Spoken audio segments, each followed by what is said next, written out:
abakadde. Ndi musanyufu nnyo olunaku olwaleero nti ebibuuzo ebya senior 4 2024 bifulumye olwaleero. Twebaza Katonda byonna bikomyewo bulungi. Twatuuza abaana 201. Abaana baffe bonna bafulumidde mu first grade bagiyise result 1. Twagala okwebaza Omukama atukoze bulungi nnyo. Abaana ffe bakoze bunyo science. Tufunye abaana 45 abafunye A mu biology, abaana 47 bafunye A mu mathematics, chemistry n'okugenda ne English. So twebaza Omukama atukoze bulungi nnyo. Njagala nnyo okwebaza ennyo abasomesa baffe tukoledde wamu. Curriculum tebadde nnyangu abaana bagyogedde. Buli lunaku nga bikyuka, buli lunaku ne bikyuka, abaana baffe ne bawuliriza. Njagala nnyo okwebaza abaana babadde bawulize. N'okyusa ne bawuliriza, n'okyusa ne bawuliriza, ne bakubaganya ebirowoozo. Sayira asage banne nga beebaka, ne tubeera mu madirisa muzuukuke ne babeera naffe. Twebaza Katonda atukoze bulungi.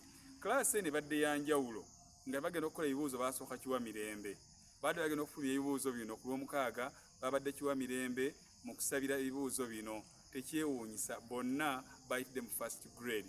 Twagala okwebaza ttiimu y'abasomesa, abazadde baffe, olukiiko olufuga essomero lino na buli omu yenna abadde naffe okuba nga St. Stephen High School ky'abakadde eri ku ntikko.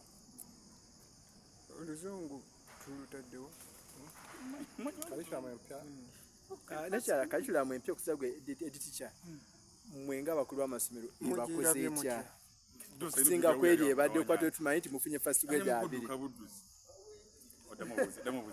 Mbadde ngamba. I want to thank God that there is a change.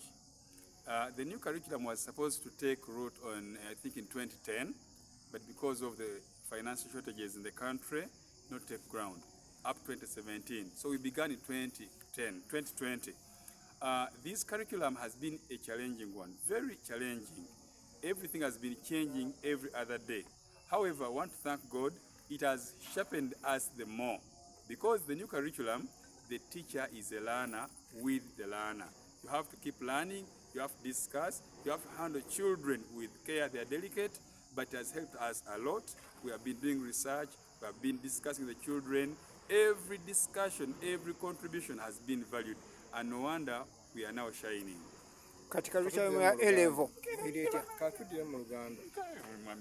Tukakubuza mu Luganda n'otugamba ko Luzungu katuwe ko Luganda.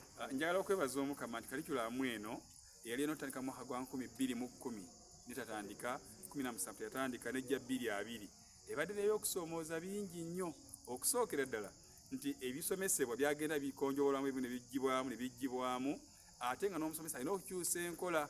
Ekisooka abaana mu class batula mu bibinja y'abaana 9 balina okubaganya ebirowoozo. Omusomesa alina okufuuka omuyizi, buli kyayogerako n'abayizi si yamanyi buli kimu, wabula oleeta ensonga ne mukubaganya ebirowoozo n'abayizi, ate buli nsonga ya muyizi eyina amakulu era nkulu. So curriculum eno tuyambye nnyo okusooka buli mwana n'omusirise emujjeeyo eriya awandiika ensonga, eriya akubiriza mu lukiiko, eriya akwasisa empisa n'abalala bonna bakola okunoonyereza, ate buli kirowoozo kya mwana nga kifuuse kya nsonga. N'olw'ensonga eyo curriculum eno tuyambye nnyo okuyamba buli muyizi okusituka byeko kyamanyi, eyambye omusomesa kubeera omukkakkamu eri abayizi, ekyokubiri okukwata abaana empola n'obwegendereza, ekyokusatu okuyamba buli muyizi obutasikatira.